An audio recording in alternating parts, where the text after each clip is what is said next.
Y empezamos en el nombre del Padre, del Hijo y del Espíritu Santo. Amén. Digamos, omnipotente y misericordioso Padre, hemos errado y nos hemos extraviado de tus caminos como ovejas perdidas. Hemos seguido demasiado los designios y deseos de nuestro propio corazón y hemos faltado a tus santas leyes. Hemos dejado de hacer lo que debíamos haber hecho y hemos hecho lo que no debemos hacer. Y en nosotros no hay salud. Mas tú, oh Señor, compadécete de nosotros, humildes pecadores. Libra, oh Dios, a los que confiesan sus culpas. Restaura a los que se arrepienten según tus promesas declaradas al género humano en Jesucristo nuestro Señor. Y concédenos, oh Padre misericordioso, por su amor, que de aquí en adelante vivamos una vida sobria, santa y justa para la gloria de tu santo nombre. Amén.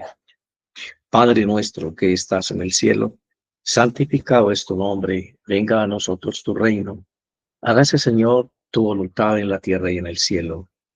Danos hoy el pan de cada día y perdona nuestras ofensas, como perdonamos también a quien nos ofende, y no nos dejes caer en la tentación y líbranos del maligno. Amén. Porque tuyo es el poder y la gloria por los siglos de los siglos. Amén. Hoy voy a tocar un tema que es una respuesta pastoral a algunas inquietudes que hemos recibido en las preguntas que generalmente nos hacen a nosotros después de los devocionales. Y hay una pregunta muy recurrente y con cierta razón, con toda lógica, diría yo. Es una pregunta acerca de la valentía, del valor que nosotros debemos tener para enfrentar los problemas, las vicisitudes, pero hay una palabra que es recurrente en el Antiguo Testamento y es los enemigos, ¿no? Versus el Nuevo Testamento que nos invita a no tener enemigos, a tener paz con todos los hombres de lo que, en la medida que de nosotros dependa. Así que en los ambientes pentecostales se ha traducido esto y se le haya denominado el enemigo al demonio. Y de pronto eso hace que la atención quede más puesta en las influencias malignas, en el poder sobrenatural oscuro sobre nuestra vida, que en otros aspectos. Así que me parece importante pues que hoy toquemos el tema del valor y la valentía y enfoquemos desde una perspectiva más objetiva de qué se trata, tanto en el Antiguo como en el Nuevo Testamento. Cuando lo hagamos, obviamente va a surgir una pregunta de tipo ético y moral, y es cómo debemos hacerlo, cómo debemos enfrentar estos enemigos o estas dificultades, ¿no? Eh, en relación al valor y a la valentía. Así que vamos entonces con prudencia a acercarnos a esto, digámosle, Dios, permítenos la presencia de tu Espíritu Santo en nosotros y abre nuestro entendimiento y nuestro corazón para poder entender con claridad meridiana estas aparentes dificultades que se presentan al comprender adecuadamente la Sagrada Escritura. En el nombre de Jesús oro por todos mis hermanos que están conmigo en este instante y quienes van a ver este video después, para que este mensaje llegue a sus corazones y traiga luz a sus vidas. Amén. Bueno, iniciamos entonces con un texto bíblico que está en el Antiguo Testamento, en el libro del profeta Daniel, el capítulo 3, entre los versículos 16 y 17. Es el texto que todos conocemos, la mayoría, acerca de tres jóvenes que no quisieron obedecer al mandato que el rey Nabucodonosor estableció acerca de que todo el mundo debía arrodillarse frente a su presencia. El que no lo hiciera, entonces era reo de muerte. Esto lo hizo el rey por sugerencia de algunos enemigos de estos jóvenes, sobre todo de Daniel. Y le tendieron una trampa porque sabían que Daniel nunca iba a hacer eso porque su religión hebrea, que era judío, se lo impedía. Entonces, con toda seguridad, la consecuencia era que el rey lo iba a mandar a matar. Bueno, empecemos entonces a leer esto. Sí, uy, disculpen, un accidente, se cayó el celular. Disculpen un segundo. Bueno, continuamos. Decimos en Daniel, perdón, vamos a hacer la lectura en Daniel 3 del 16 al 19. Sadrach, Mesach y Abed-Nego eran los nombres de estos tres jóvenes. Respondieron al rey Nabucodonosor diciendo: no es necesario que te respondamos sobre este asunto. He aquí nuestro Dios a quien servimos puede librarnos del horno del fuego ardiendo, y de tu mano, oh rey, nos librará. Y si no, sepas, oh rey, que no serviremos a tus dioses, ni tampoco adoraremos la estatua que has levantado. Entonces Nabucodonosor se llenó de ira y se demudó su rostro contra ellos y ordenó que el horno se calentase 7 veces más de lo acostumbrado. El relato continúa diciendo que luego de que el horno lo calentaron 7 veces más, le dijo a sus soldados que llevaran a estos jóvenes atados al horno para que murieran incinerados. Y era tanto el calor del horno que murieron entonces los soldados que los llevaban a ellos. El rey, al otro día, muy asustado, pregunta a sus sabios, a sus consejeros, que solamente eran 3 hombres los que habían mandado al horno, que él estaba viendo. Y resulta que la presencia de un ángel que vino del cielo estaba con ellos y los protegió de ser quemados. Bueno, estamos hablando de valor y valentía, ¿no?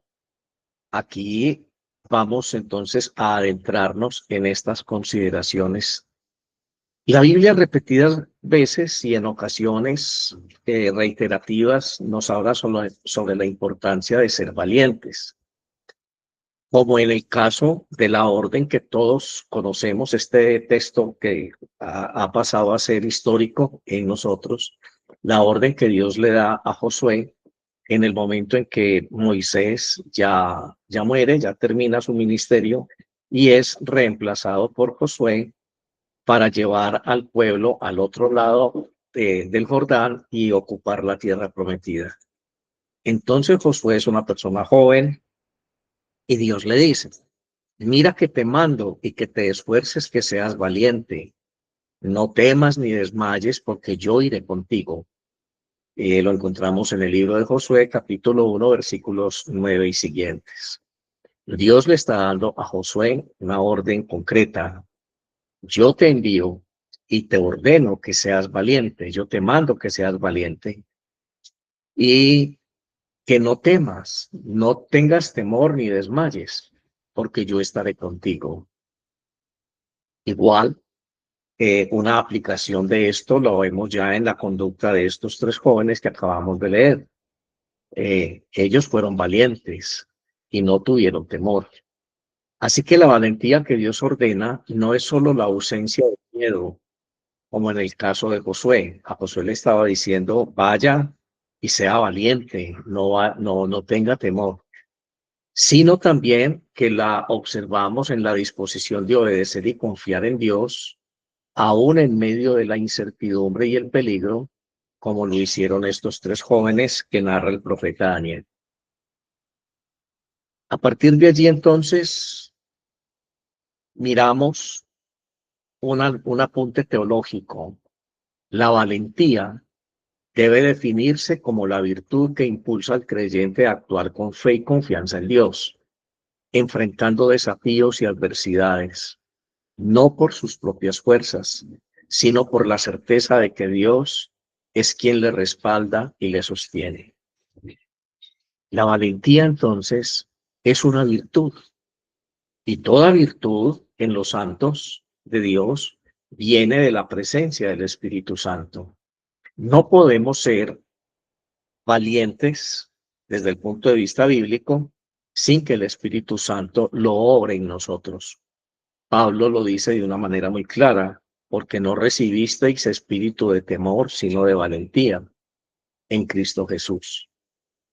Bueno, esa virtud ora en nosotros impulsándonos a actuar con fe y confianza en Dios. Hoy tenemos todos nosotros una vida que nos reta diariamente a luchar. Eh, Quizá de una manera inadecuada hemos comprendido que tenemos enemigos. Eh, y bíblicamente, si usted y yo somos cristianos, no podemos decir que tenemos enemigos, porque tenemos el Espíritu Santo de Dios morando en nuestro corazón, y esa presencia santa de Dios en nuestro corazón no rechaza a nadie. Dios es la fuente del amor, así que no podemos entrar en aquella contradicción que nos lleva a afirmar que tenemos la acción del Espíritu Santo en nuestro corazón, pero que también tenemos enemigos en nuestra vida. Dios nos invita a considerarlos no como enemigos, sino como personas que se nos oponen. Dios nos invita a considerar que la lucha ya en el Nuevo Testamento no es contra carne y sangre, sino contra potestades en las regiones celestes.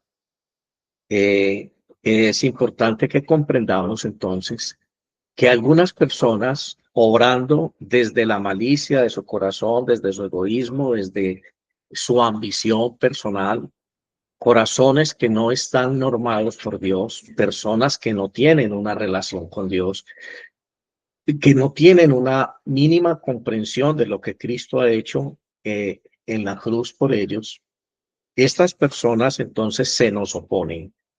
Y se nos oponen de alguna manera porque están siendo instrumentalizados por el demonio, por fuerzas oscuras, a través de sus bajas pasiones.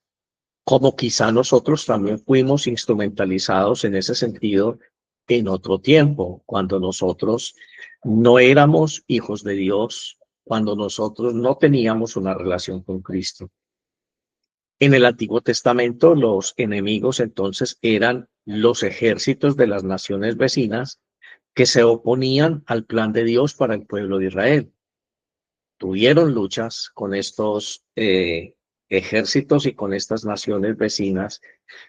Inicialmente, cuando ellos quisieron tomar la tierra de Canaán, esta región de Canaán que ya estaba habitada por otros pueblos, a los cuales Dios estaba desalojando de ese sitio, tal cual lo dice Dios en el capítulo 18 del libro del Deuteronomio. Dios los está alejando de allí, los está expulsando por una razón, por su idolatría, por el pecado que había en ellos, por la corrupción que ya habían alcanzado a tener estas sociedades. Dios entonces es el juez justo del universo y hace juicio sobre la tierra, permanentemente está trayendo juicio sobre la tierra. Y entonces Dios envía a su pueblo como instrumento de justicia por dos motivos. Primero, para hacer justicia con estas naciones idólatras y echarlos de su presencia. Y segundo, para que se cumpliera el propósito de Dios con el pueblo de Israel. Eran guerras ordenadas por Dios. Y aunque en esas guerras Dios ordena acabar con el enemigo, literalmente el arma era una espada y había que acabar con la vida de estos enemigos. No nos cuesta trabajo a nosotros comprender esto y nos preguntamos cómo un Dios santo, como el Dios de la vida que ordenó en el decálogo entregado a Moisés que no se matara, el quinto mandamiento dice no matar. ¿Cómo ordena entonces a su pueblo ir a matar a otras naciones, ir a acabar con estos enemigos? Pues aunque nos cueste trabajo a nosotros comprender esto, debemos hacerlo desde un elemento que es importante que nunca perdamos de vista en nuestra reflexión teológica, y es la omnisciencia y la omnipotencia y la majestad de Dios. Aquella voluntad permisiva, aquellos designios que para la mente humana son incomprensibles.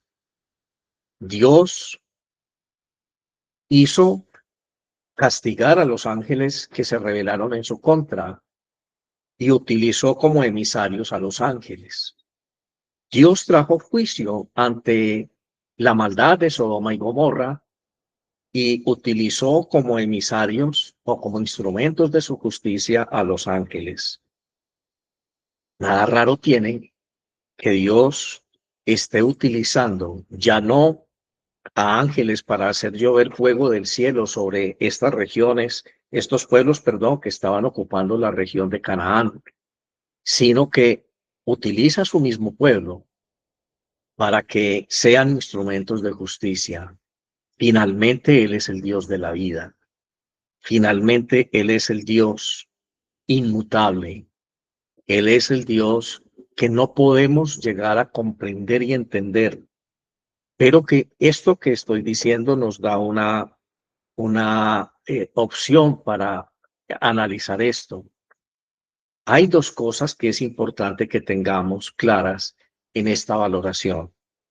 El pueblo de Dios iba a la batalla, pero la motivación nunca debió haber sido el odio, la venganza y el rencor.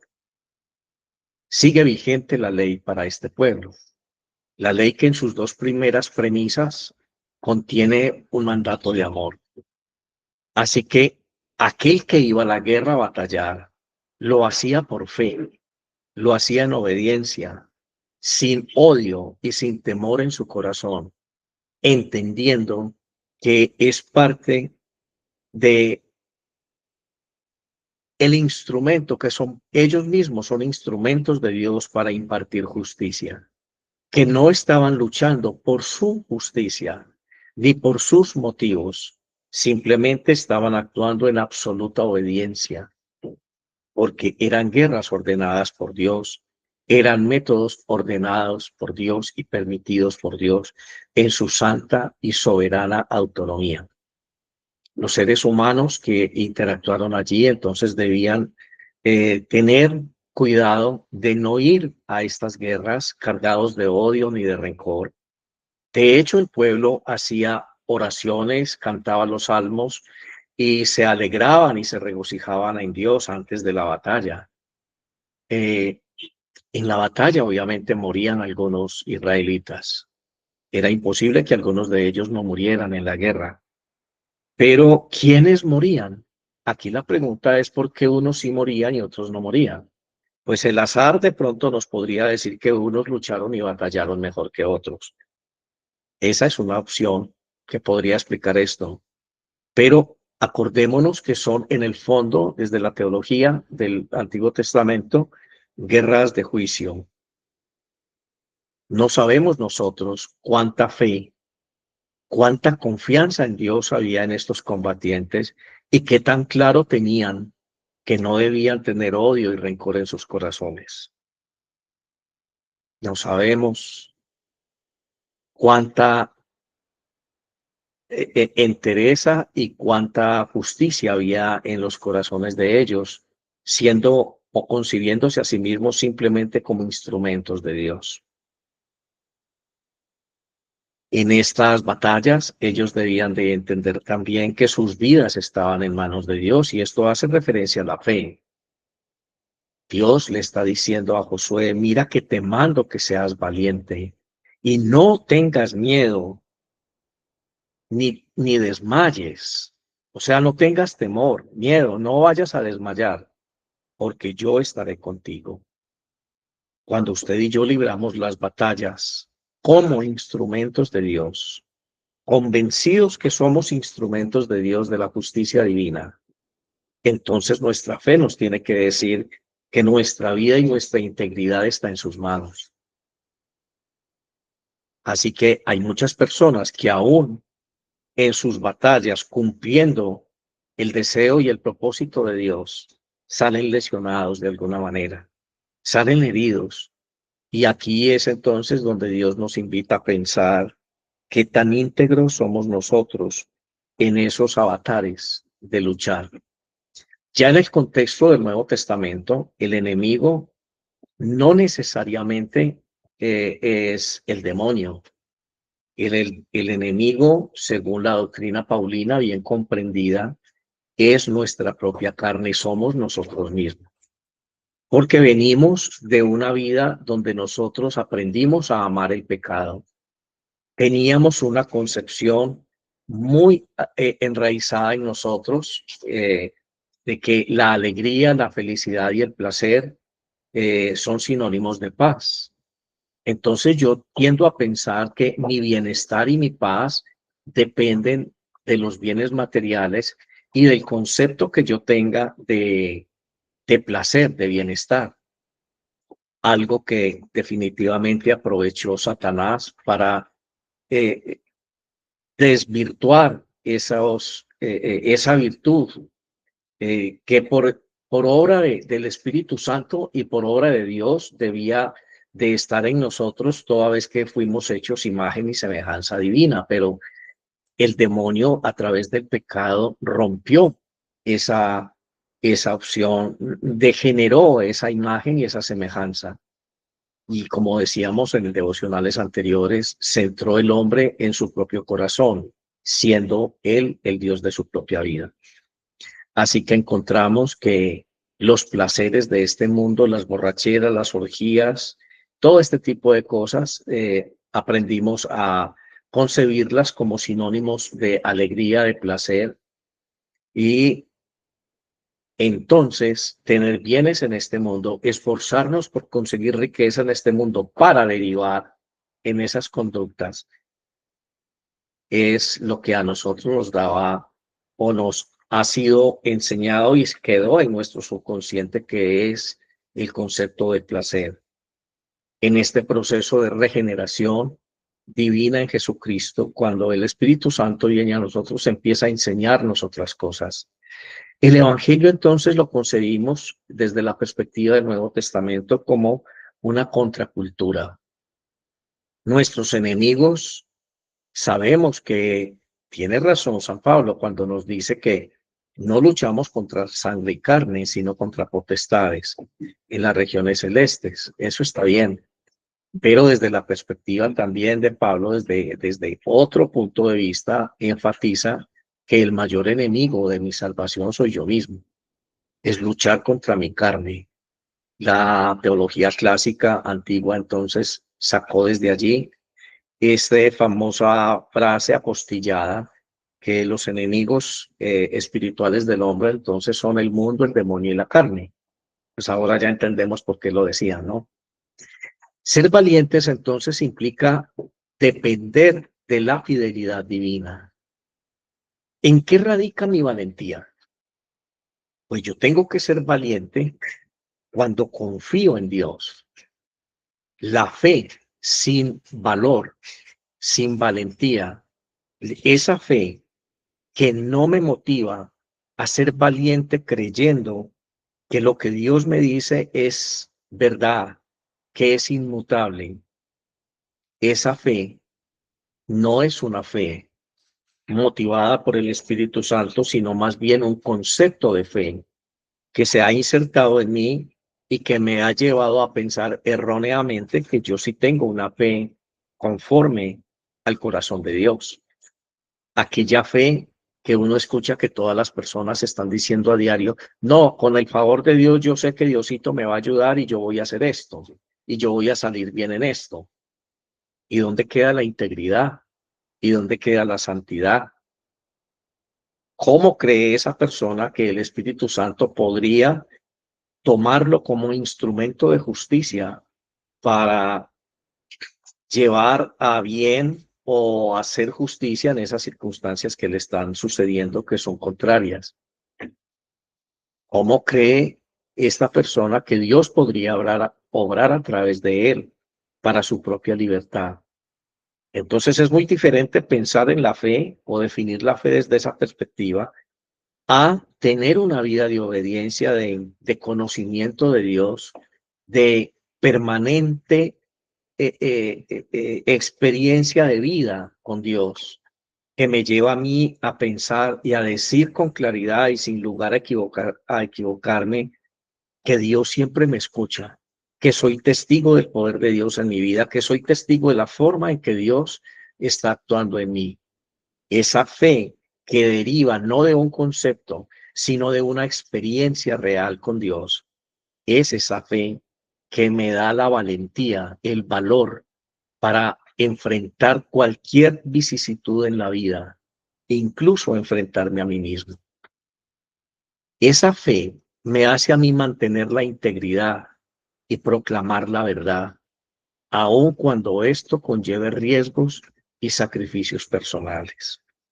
Esa fe de la cual estoy hablando es la que encontramos en estos tres jóvenes que nació del profeta Daniel.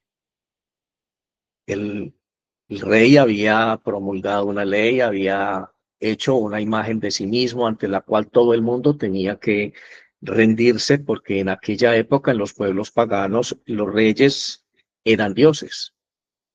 Eh, Estos tres jóvenes sabían y conocían el mandato de Dios: no te inclinarás ante ninguna imagen, ni harás ninguna imagen de lo que hay en el cielo o en la tierra o debajo de la tierra, ni te inclinarás a ellas. Ellos lo tenían bien claro.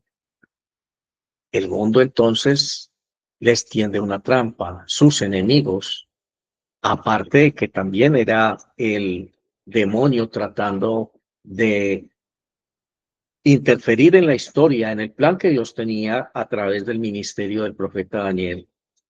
En este caso, Daniel era un joven todavía, ¿no? También habían enemigos personales. Aquí encontramos un claro ejemplo de esa fe que se deriva de una experiencia de Dios. En la experiencia temprana, de esa vida temprana de estos jóvenes, no existía en sus mentes ninguna duda que Dios iba a ser propicio a ellos. Y quiero resaltar las palabras de estos jóvenes leyendo un poquito una parte de este texto que leímos al inicio, donde le hablan al rey y le dicen: he aquí, nuestro Dios, a quien servimos, puede librarnos del horno del fuego ardiendo, y de tu mano, oh rey, nos librará. Y si no, o sea, ellos tenían esa seguridad, pero también confiaban en el hecho de que Dios es soberano, que si sus vidas iban a terminar en esa experiencia, pues amén, ¿no? Si vivo, vivo para el Señor, y si muero, para el Señor muero, dice Pablo. Y si no, sepas, oh rey, que no serviremos a tus dioses, ni tampoco adoraremos la estatua que has levantado. Era una convicción profunda. Esta convicción profunda iba más allá del amor a sí mismos. Hemos dicho en nuestras reflexiones anteriores que el pecado ha consistido entonces en nosotros querer ser dioses, cuando nuestra fe es capaz de desafiarme a mí mismo, que a veces me encuentro sentado en el trono de mi corazón. Cuando esa fe es capaz de desafiar mis deseos, mis apetitos, mis convicciones, mi lujuria, mi ambición en este mundo, mi codicia. Cuando esa fe es capaz de desafiar aquellas malas actitudes, malas acciones, malas cosas que nosotros antes hacíamos y amábamos. Entonces esa fe es una fe genuina, y podemos estar más que seguros que cuando oramos con valentía en ese sentido, aún en contra de nosotros mismos, de lo que nosotros fuimos en una época anterior, entonces Dios nos va a librar, nos va a dar gloria, Dios va a honrar nuestra fe y nos va a dar la victoria sobre aquellas personas que están tratando de ver nuestra ruina. Cuando tú tengas entonces en sentido práctico una lucha con una persona en tu trabajo, con una persona en la vida de tus negocios, que ya tú sabes que te tiene envidia, que te tiene mal, en mal concepto, que tiene una mala voluntad en tu contra, que te odia, una persona que haría todo lo posible para que tú desaparecieras de este mundo, incluso que podría llegar a atentar contra tu vida. Cuando tú sabes eso, ¿cuáles son entonces las armas que debes utilizar? Pues el arma que debía utilizar un guerrero en el Antiguo Testamento, como lo dijimos hace un momentico, era la espada. Pero él, que estaba utilizando el arma, debía ser una persona que adolecía de odio, de rencor, de justicia propia, y que se tenía que concebir a sí mismo como instrumento de Dios, de ese Dios que está haciendo justicia contra esas personas con las que él está luchando, por su idolatría y por sus cosas que coparon la paciencia de Dios. Entonces tú, ahora, desde la perspectiva del Nuevo Testamento, en Cristo Jesús, vas a tener muy claro que hay dos armas que tú vas a estar utilizando con esa misma integridad de los hombres del Antiguo Testamento. Y esas dos armas son el amor y la oración. Aquel texto bíblico en el en el Evangelio que nos dice que cuando un enemigo nuestro nos dé una palmada en la mejilla derecha, pongamos la izquierda, no nos está invitando a ser sumisos, no nos está invitando a ser tontos, a ser descuidados. Es una metáfora que nos está diciendo, ame, ame aunque lo injurien, ame aunque lo maldigan. En el Sermón del Monte, Jesús enseña que si nosotros amamos a los amigos, amamos a quienes nos hacen bien, a quienes nos bendicen, eso también hacen los que no son cristianos. No hay ninguna virtud en eso. Entonces Jesús dice, pero yo os digo, amad a vuestros enemigos, orad por los que os persiguen y calumnian. Esas dos armas que nos enseña Jesús son las armas que nosotros debemos utilizar para vencer nuestros enemigos en el Nuevo Testamento, según la enseñanza del Nuevo Testamento.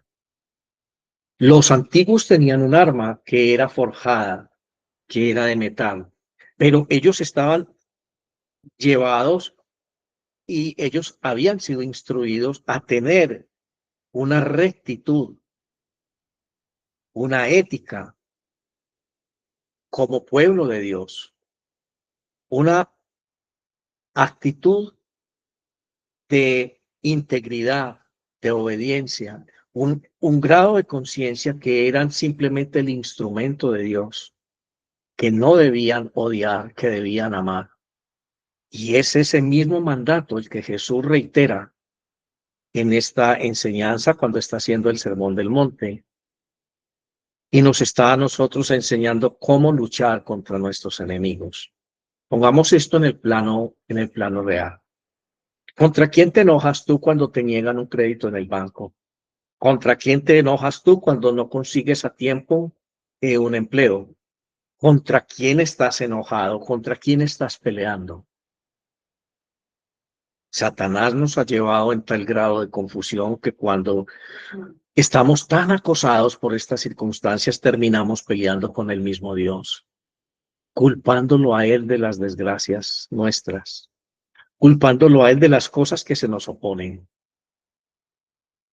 Hay un ejemplo muy importante que debemos extraer de este texto, de esta experiencia que Daniel nos relata de estos tres jóvenes, es la idolatría. La idolatría ha sido el flagelo de la humanidad en toda su historia, en su relación con Dios. Hay mucha idolatría en nosotros. Nos idolatramos a nosotros mismos.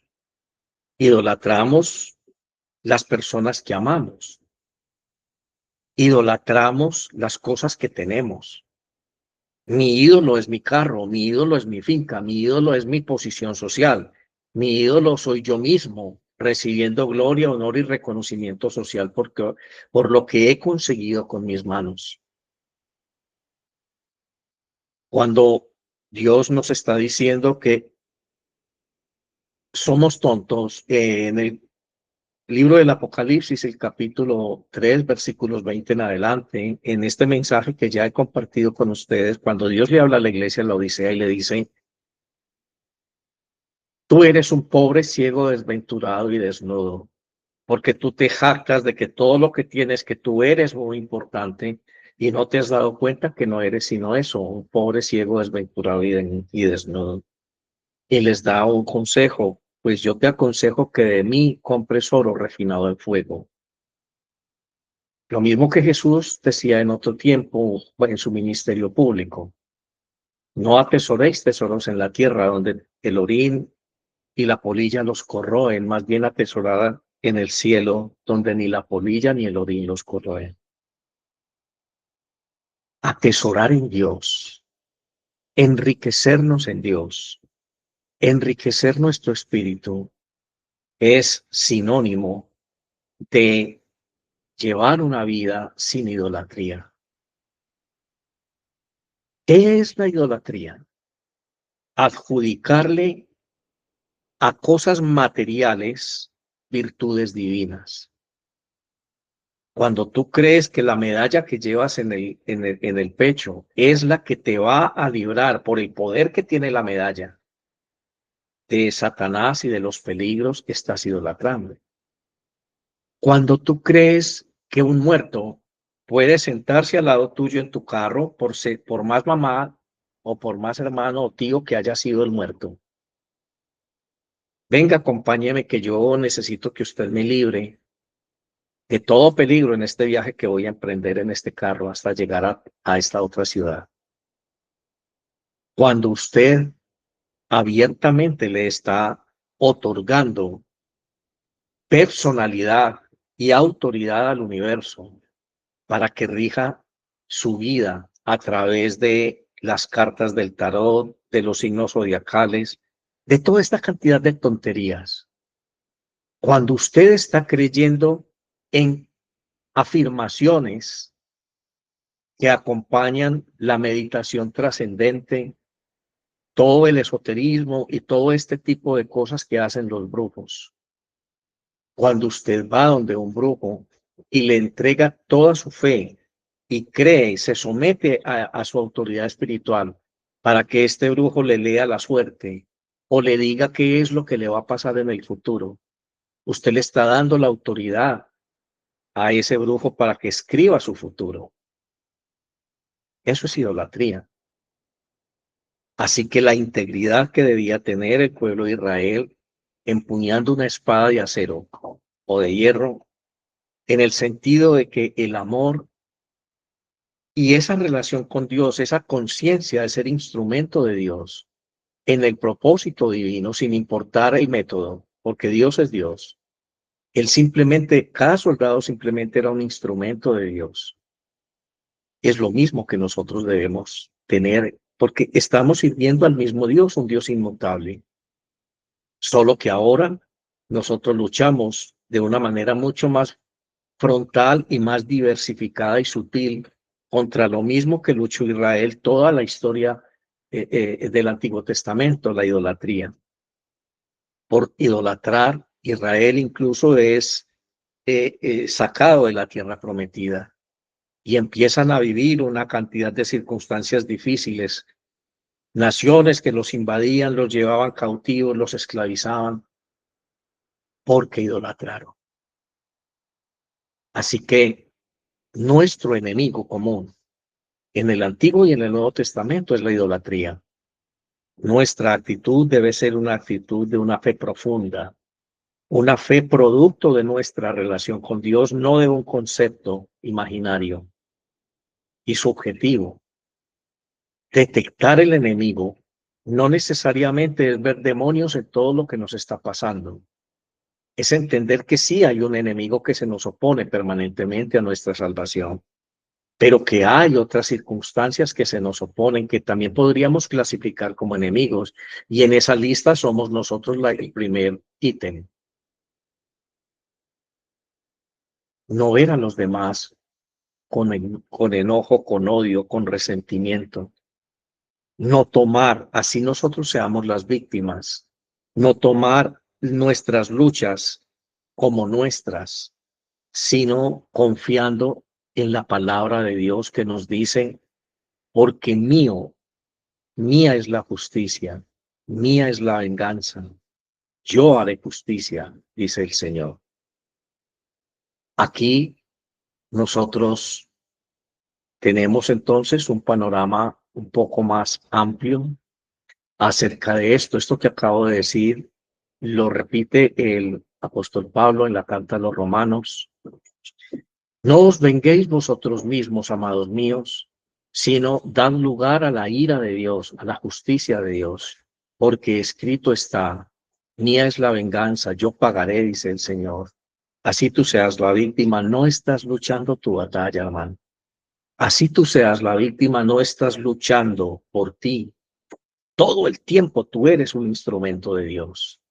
No pierdas esa perspectiva nunca de tu mente, de tu corazón. Tus armas son el amor y la oración. Jesús te dice, amad a vuestros enemigos y orad por los que os maldicen. Esas son tus armas. La justicia es de Dios. Si en ese trasegar Dios determina que tus días se acaben, pues si vivimos para Dios vivimos, y si morimos para Dios, lo hacemos. Dios da y Dios quita.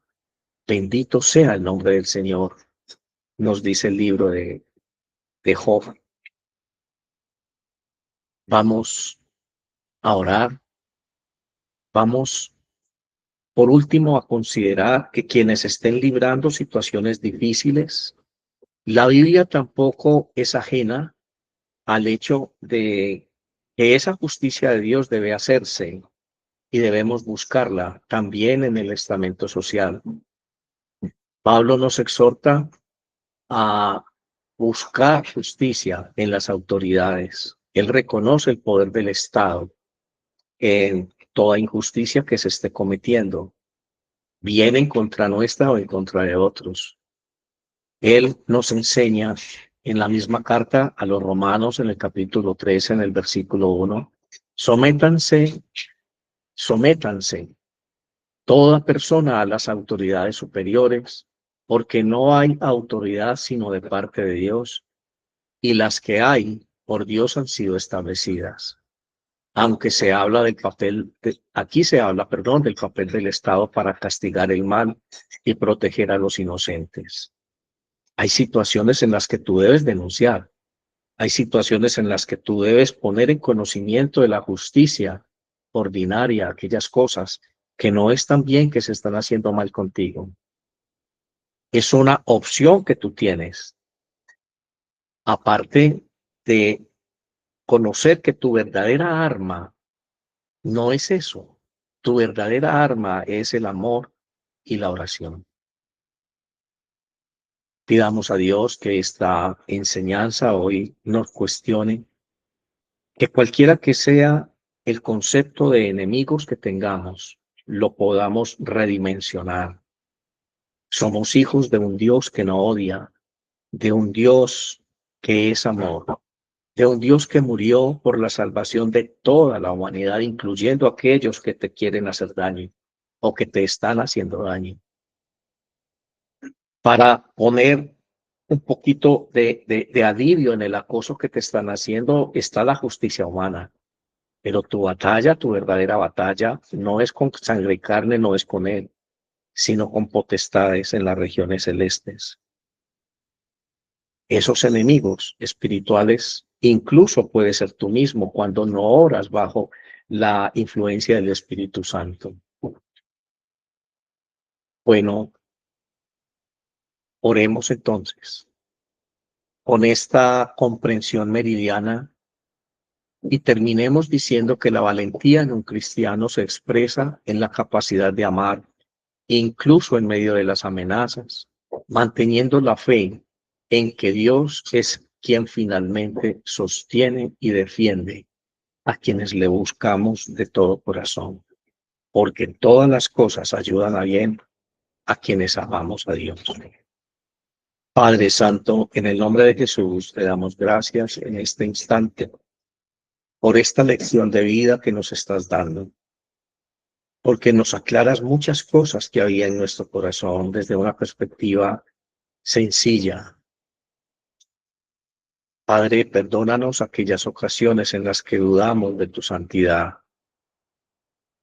Perdónanos, oh Dios, cuando escuchamos y nos dejamos confundir por quienes te acusan como un Dios malvado que ordenaba matar y se presentaba al mismo tiempo como el Dios de la vida. Perdónanos, Señor, porque tus juicios, tus métodos no están bajo nuestra autoridad y no tenemos autoridad para juzgar a nadie, mucho menos a un Dios tan grande. Gracias, Padre Santo, porque nos aclaras cuáles son nuestras armas y cómo debemos utilizarlas, porque nos aclaraste cuáles eran las armas de nuestros antepasados en la fe y cómo debían utilizarlas. Ellos y nosotros somos instrumentos en tus manos para hacer justicia. Padre Santo, que tu justicia permanezca en nuestro corazón, que nunca seamos débiles y nunca seamos nosotros descuidados al aprender a utilizar las armas del amor y la oración, que por el contrario, como buenos soldados tuyos, junto con las huestes celestiales, podamos nosotros cada día esforzarnos como guerreros en tus manos para poder establecer tu justicia en este mundo. Amén y amén. Dios les bendiga, hermanos. Muchas gracias por su atención. Les pido, por favor, que si hoy pueden enviarnos una ayuda, cualquier tipo de ayuda, ya tenemos un pequeñito fondo para comprar otro teléfono celular y a partir de mañana estar también haciendo estas transmisiones ahora sí en todas las redes sociales. Estamos obedeciendo a Dios simplemente, ¿no? Aquí no estamos persiguiendo lucro ni estamos tratando de posicionarnos como influencers, ni mucho menos. Está claro, queremos que Dios sea el único influenciador de sus vidas y de la nuestra. Pero por favor, hagamos ese esfuerzo. Créanme que son muchas las necesidades que hay también en estos otros hermanos nuestros que nos siguen en Instagram y en Facebook, pero ahora son, las publicaciones pueden ser simultáneas. Dios les bendiga, un abrazo muy grande. Les recomiendo eso, por favor, quien pueda o quien nos pueda donar un celular de buena capacidad que ya no esté usando o que piense renovar, por favor, créanme, lo necesitamos. Un abrazo para todos, Dios les bendiga y muchísimas gracias. Mañana nos vemos a las 7 de la mañana y estaré de nuevo con ustedes compartiendo la vida de Dios. En el nombre del Padre, del Hijo y del Espíritu Santo. Dios nos asista y nos guarde en esta jornada. Amén. Bendiciones.